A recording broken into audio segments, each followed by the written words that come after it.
오빤 강남스타일 강남스타일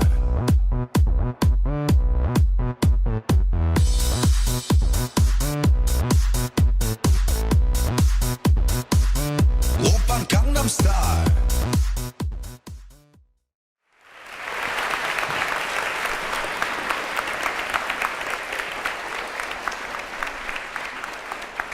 Wow, it's Oxford. Beautiful.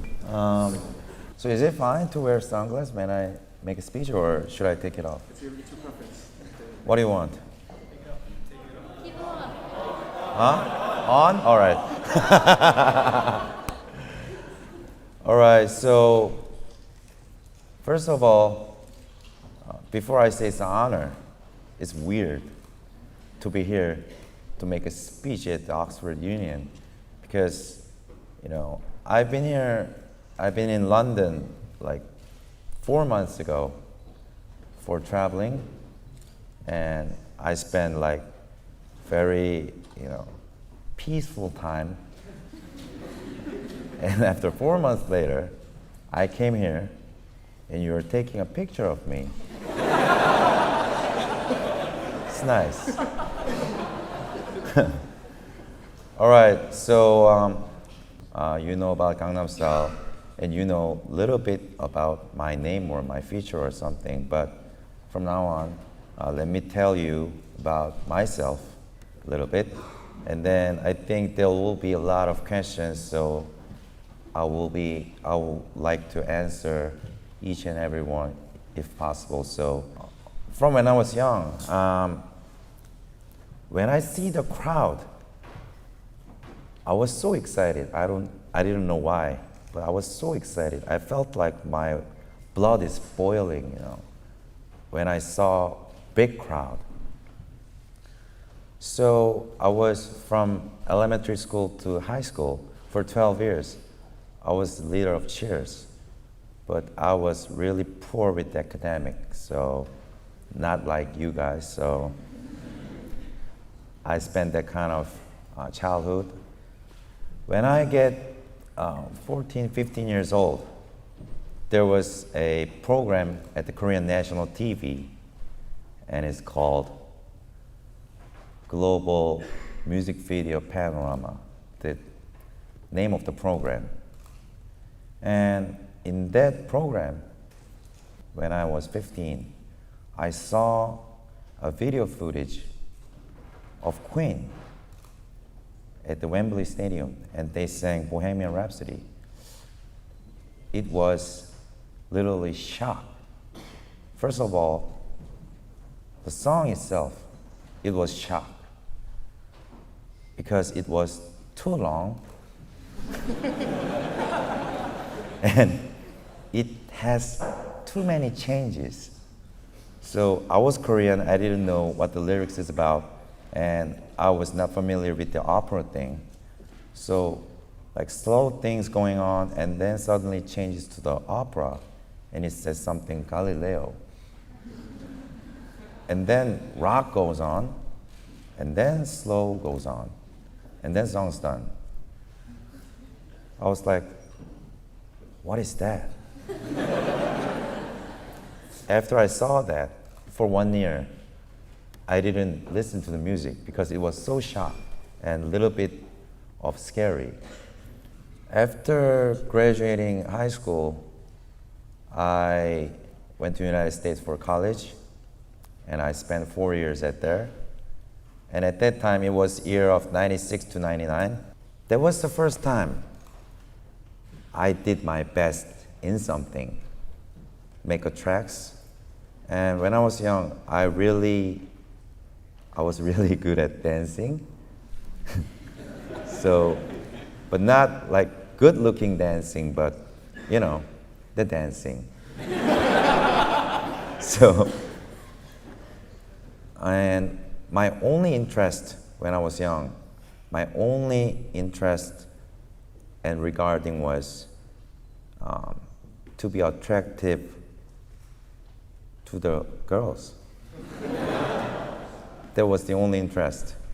But I know I'm not that good looking, so I gotta, try to invent things hard, like, talking funny, dancing funny, singing funny, do some funny things. I think laughing and smiling can beat handsome guys. That's what I thought. So I tried that kind of thing for a long time. And in the college, I dreamed about to be a composer, and I wrote like 100 songs in a year. And so it was just for me, because I want some beats so that me and my friend can dance by myself. That was the first interest. And on the vacation, I went back to Korea and I made a demo CD with the 50 tracks in it. And I visited like 50 entertainment companies, and I passed it. And hi, my name is Jason Park, and I'm Park, and this is my demo CD. I'm a new composer. If you like it, you can buy it, and it's negotiable, so please try it. But for 2 years after that, none of my songs are sold. So I was like,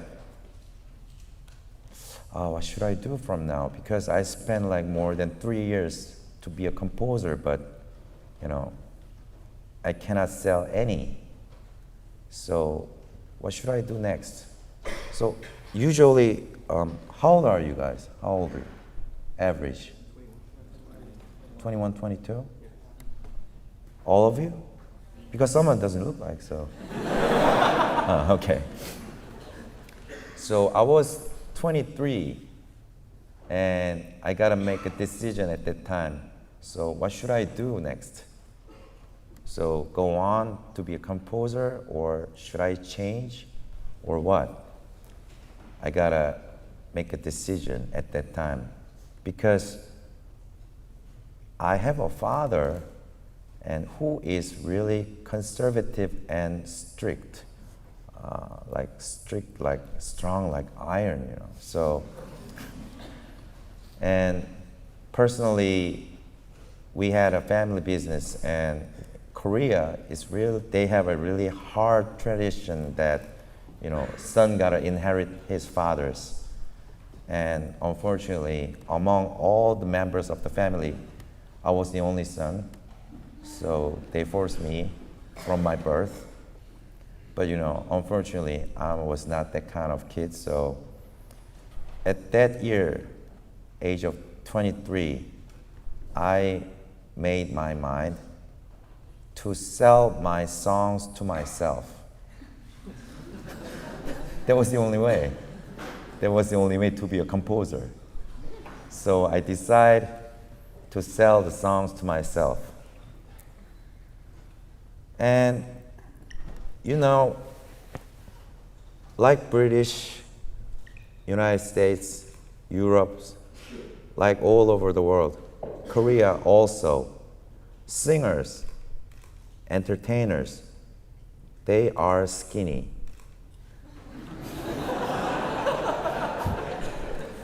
And they look good, handsome, and even they are guys, but they are pretty.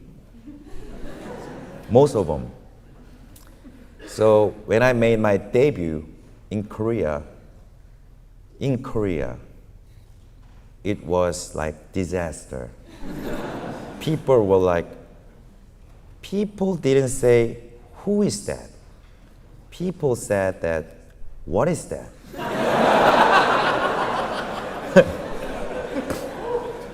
So it was year of 2000. So I made my debut, and you can consider it as like 12 years younger version of Gangnam Style, because it used to have like such a dance move, such a video, and such a shape, whatever. And people saw it, and what they thought was, I think we can do it. We can do size dance. just like you're doing horse dance these days. So that kind of thing. So what I thought was, I can provide them participation instead of exhibition. So that kind of thing happened 12 years ago, and I did kind of well in Korea. So Korea's really conservative and strict, and they have really high expectation, moral expectation to the artist. I don't know why, but it's really highly required moral. But I'm not moral.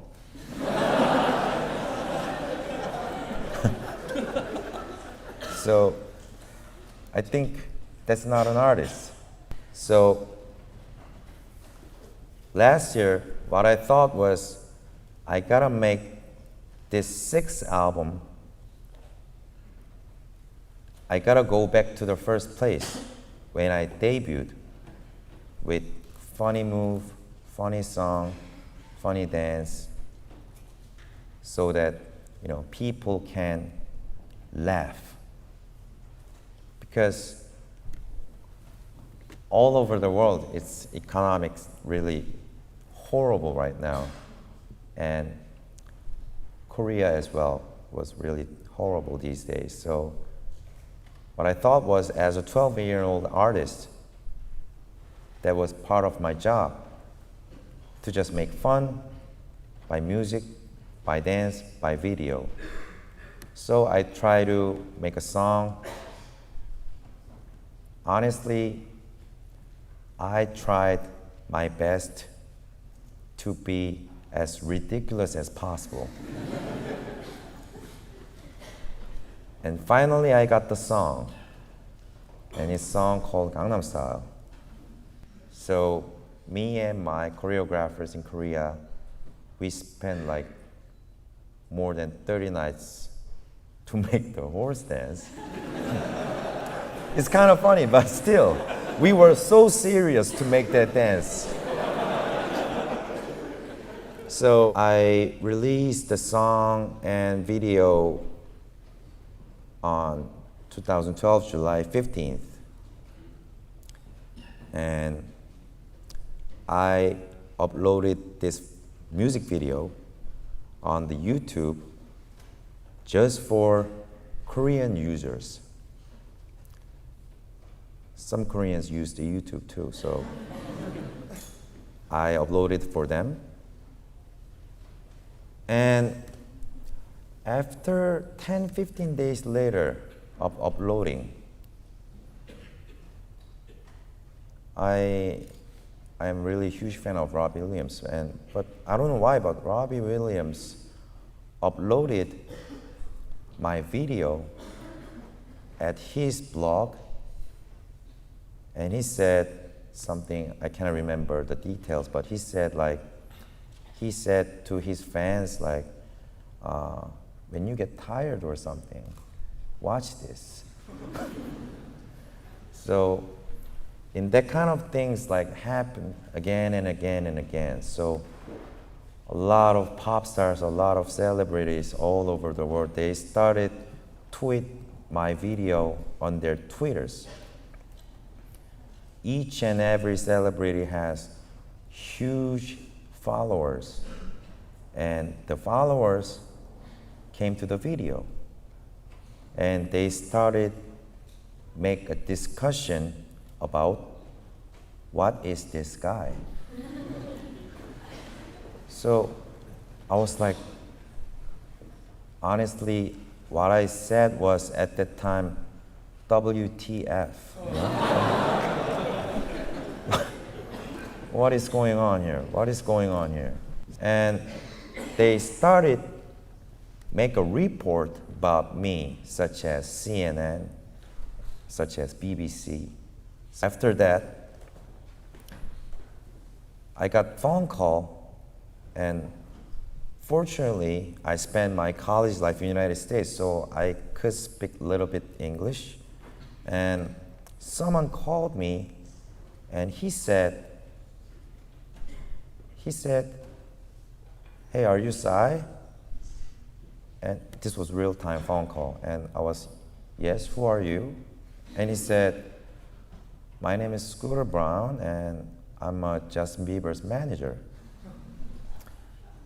I thought he got the wrong number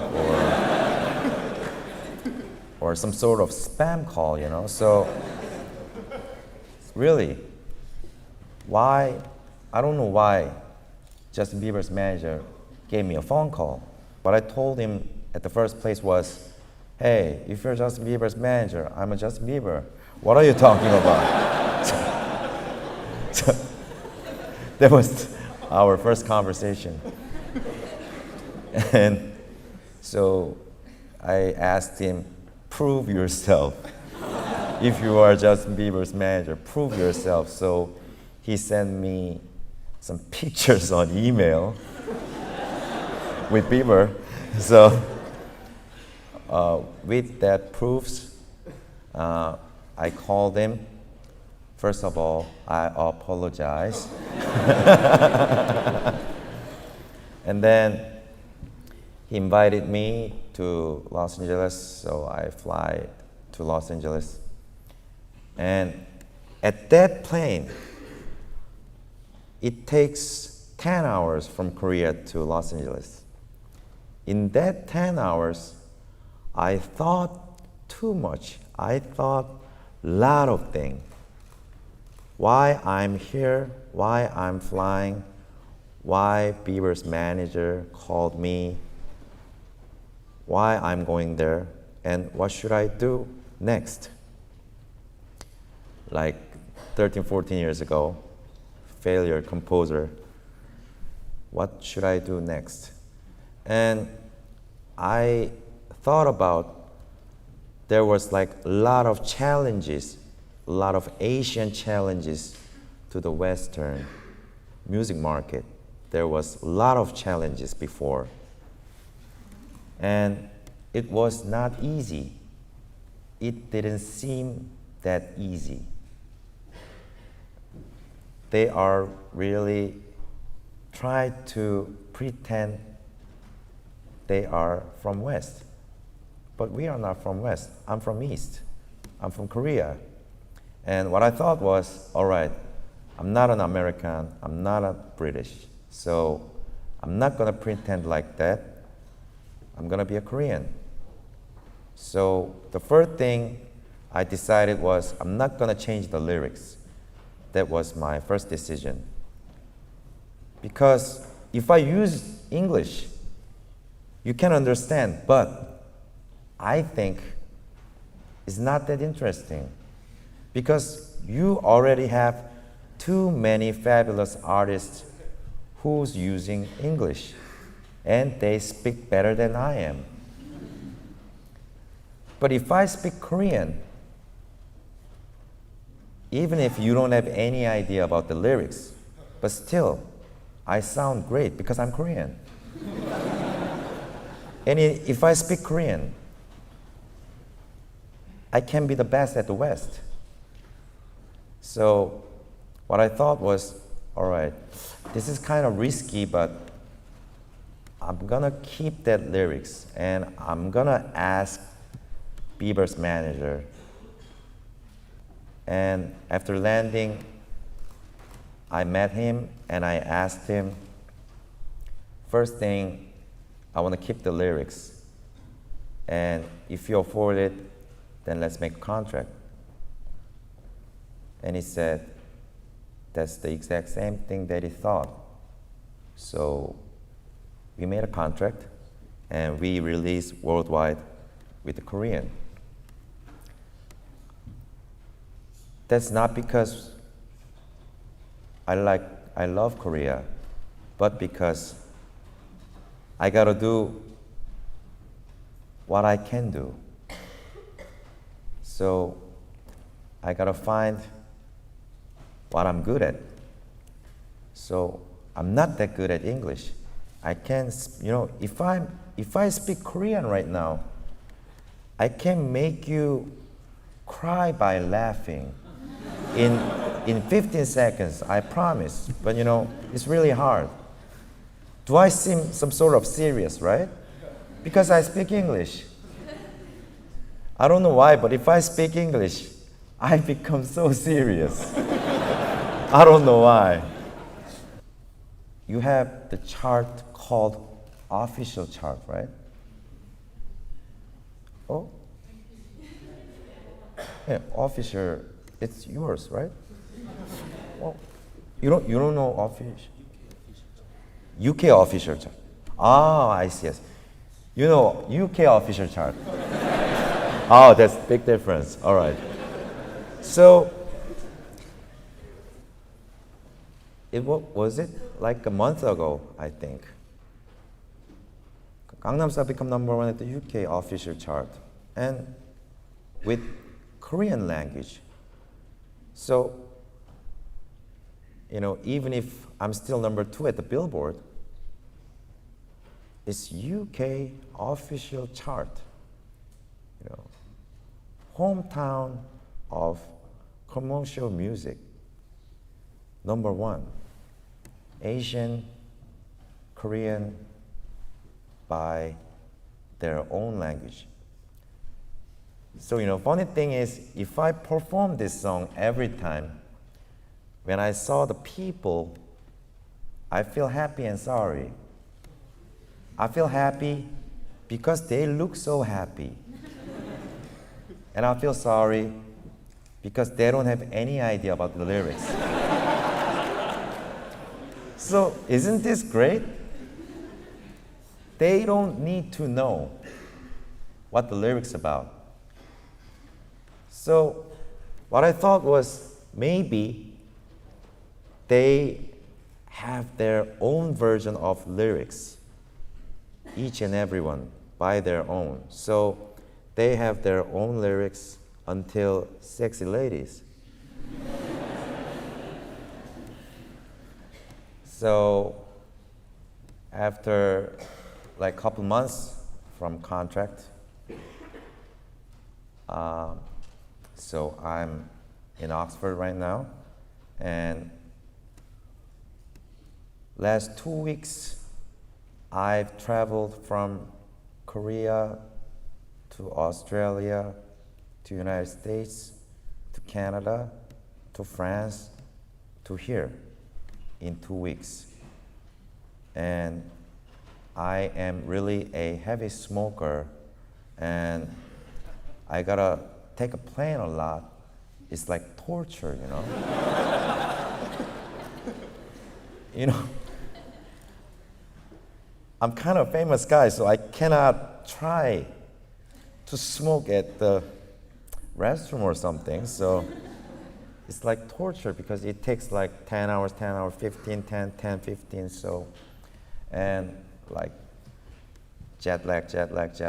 And so honestly, I don't know what date is it today. But still, I'm standing at the Oxford Union and you guys are listening to me. So let me say, shit happens, right?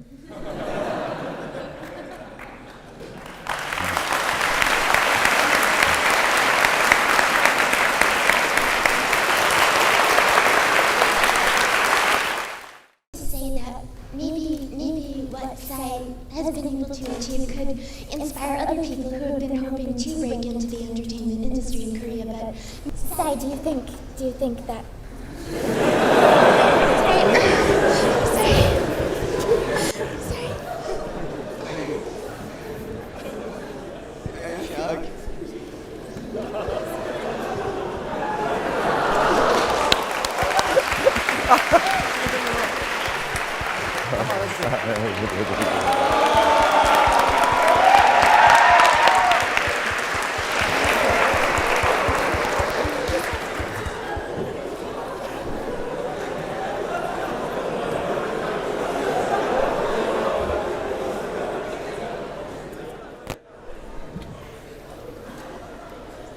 Next question.